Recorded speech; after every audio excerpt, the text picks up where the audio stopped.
YouTube founder community, Brian Wilson fans, random people on the internet. My name is Giggens, and we're here today to talk about Brian Wilson's Gettin' In Over My Head, released in 2004. An album that has split fans and divided them since it came out. An album that completely got overshadowed by Smile, which came out only a couple of months later. This thing got forgotten about so fast. I remember when this thing came out, and I was like, oh, that's cool, I'll pick that up. And Smile came out, and I was like, ooh, I want that instead. So I got Smile. It wasn't for a couple of years till I finally heard this thing or even bought it. It's an album that, it's not my favorite. I'll put it that way, and a lot of people feel that way too. It pains me to say that I don't like something Brian Wilson did because I'm such a fan. And 9 times out of 10, if he touches it, it's going to sound great. This album has its moments, for sure, and I would say half of it is really good, but the other half is like head scratchers. A good chunk of these songs are reworkings from Sweet Insanity, so that doesn't help it. And then you got a lot of celebrities on here too, which is cool, and a couple of them are used really well, but it's an album that feels like it's trying, and I almost feel like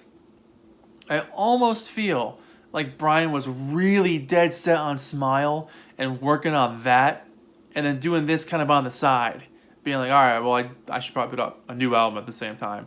I really think his efforts were on Smile. I could be wrong, but for me, it's not my favorite Brian Wilson solo album. For a lot of people, they feel that way too. It peaked at number 100 on the charts, which is not good, but yeah, it's it's not my favorite.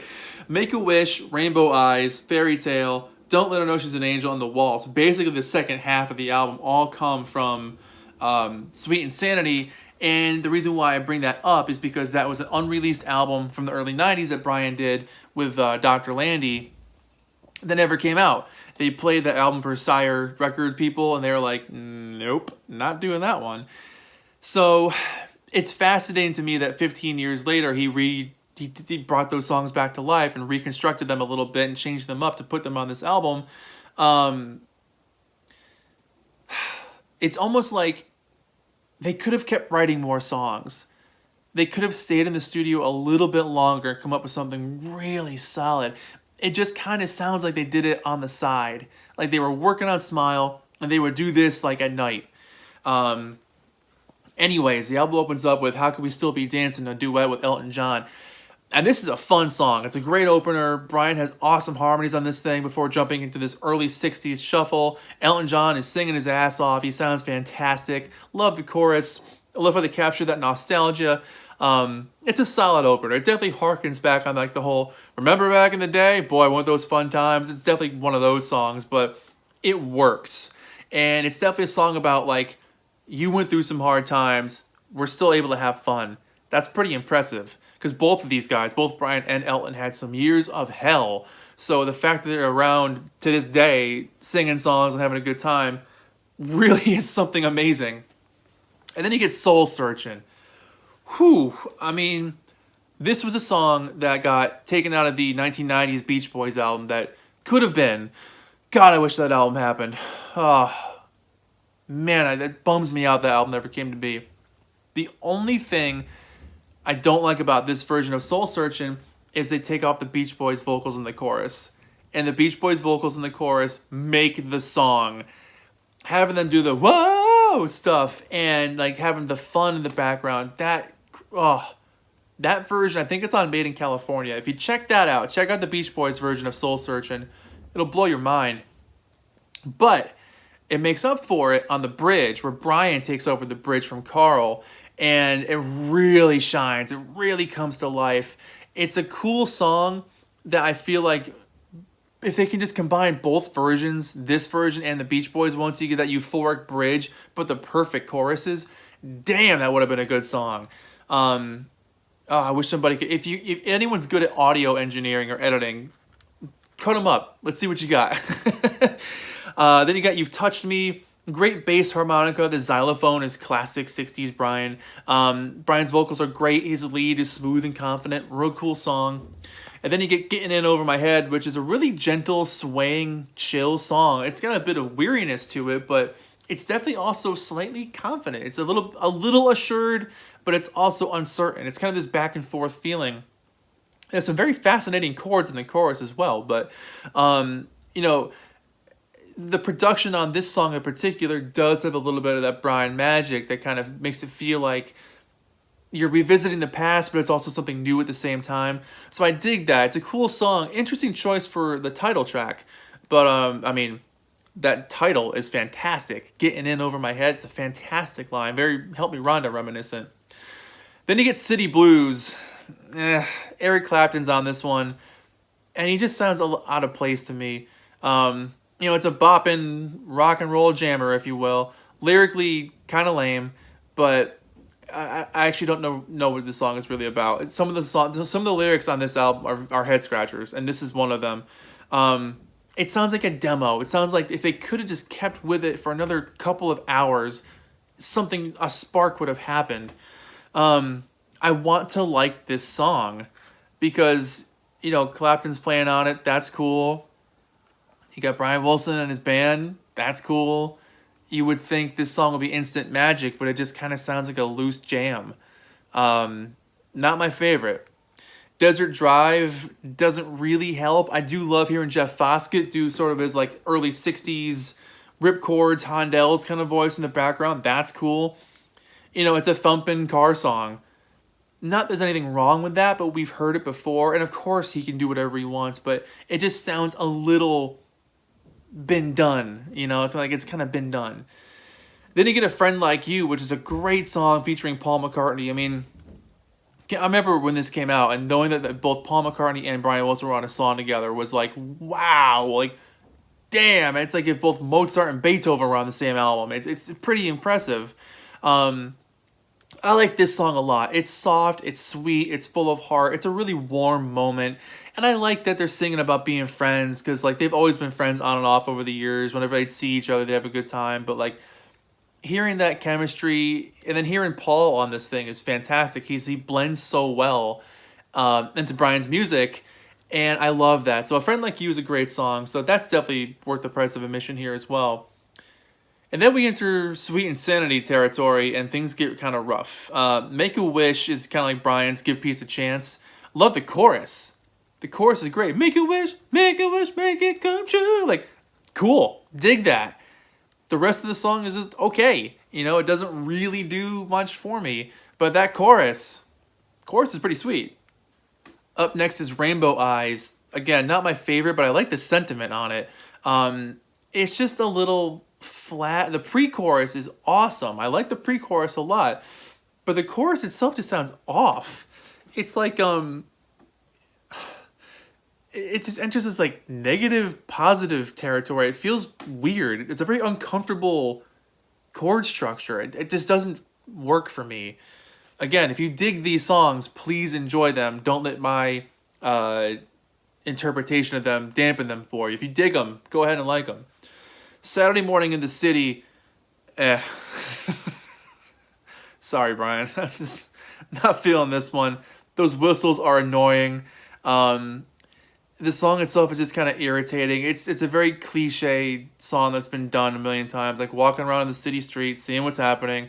Oh, there's people getting groceries. There's people going for a drive. The coffee's ready. Let's read the newspaper. Like, it's just been done. It doesn't feel like Brian's paving the road here. It sounds like he's catching up to someone else. It's just kind of predictable. Just a very meh kind of song. Then you get Fairy Tale, which isn't bad. It bops along kind of well, but it's not something I return to much, and it's just so long. It's like over 5 minutes long, and it could have been cut in half, and it would have been a pretty cool song, but I get bored by the time the song is over. I'm like, all right, we get the point. Don't Let Her Know She's an A. Also, if you guys are still watching this, let me know in the comments that you're still watching this, because this is probably the most I've ever talked about Brian's music being like, eh. So, curious to hear your thoughts on that one. Don't Let Her Know She's an Angel. It's okay.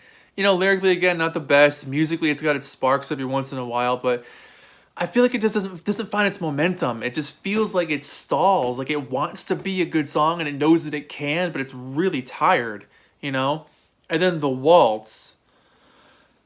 This song is rough. The lyrics on... Van Dyke Parks co-wrote this song. These two guys wrote Smile and Sail On Sailor and Orange Crate Art together, and this song is one of the cringiest things I've ever heard. And I know it's like trying to be cool and trying to be fun, but it's not. It's very cringy. You know, that line, she's got a body you'd kill for, you wish she'd take the pill for. It's like, it's just, nope. Don't, no. Don't sing that. Musically, it sounds like if a headache got a migraine. It's not for me. If people dig it, cool, enjoy it, have fun with it. But for me, this is one of the most annoying songs Brian has ever written. Not so good, Al. The fact that Brian and Van Dyke Parks, two of the most genius musicians that have ever walked the planet, put this thing on an album blows my damn mind. Again, Brian or the band, if you're watching this, I'm sorry. It's just my opinion. My opinion does not matter. I'm just a little guy on the internet talking about music. That's all. You guys are talented musicians, and I'm just a guy in a checkered shirt. But this album has divided fans since the day it came out. It really has never gotten good reviews. Even Brian himself a few years ago was kind of like, it wasn't the best album we could have done. So he's acknowledged over the years that it wasn't the best thing ever. Which is a shame. The album cover is freaking great. Peter Blake, the guy who did Sgt. Pepper, did the cover for this thing. Like, holy crap. Mark London did the work on it. David Lee did the liner notes. Like, everybody, Eric Clapton, Carl Wilson, Paul McCartney, Ellen John. This should have been a grand slam.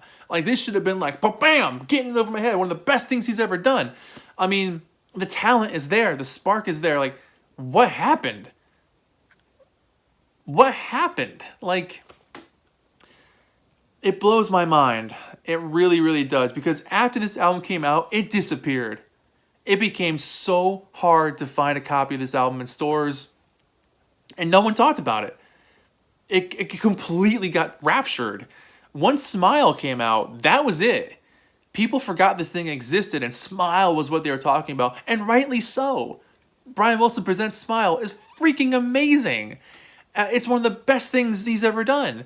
And then you got Lucky Old Son a couple years later. I mean, he was on such a hot streak after this. It was almost like this was like him waking up, and then Smile was him getting out of bed, and the Lucky Old Son was him walking down the street being like, I'm going to write the best songs I've ever written.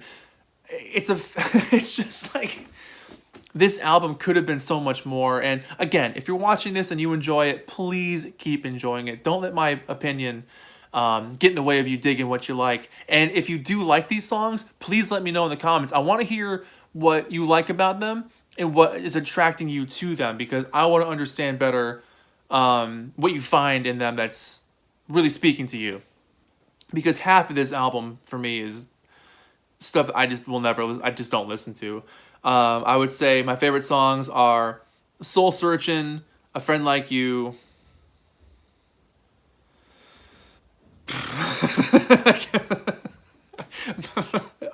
That might be it. Getting It Over My Head and How Could We Still Be Dancing, those are good too. But Soul Search because Carl's on it, Friend Like You because Paul's on it. I mean, I'd probably say those are my favorite songs. So for me, unfortunately, I'm going to give this thing like a 4 out of 10, which is probably the lowest score I've given a Beach Boys related project in a while or ever. Not my favorite. Not my favorite. It's got so much potential to be something awesome. So it is what it is. Sweet Insanity Part 2. My name is Giggens. This has been Brian Wilson, Getting In Over My Head. Let me know what you guys think about this in the comments below. I can't wait to hear what you guys have to say. And that's it. Thanks for watching. My name is Giggens. I'll see you guys in the next video. See you later.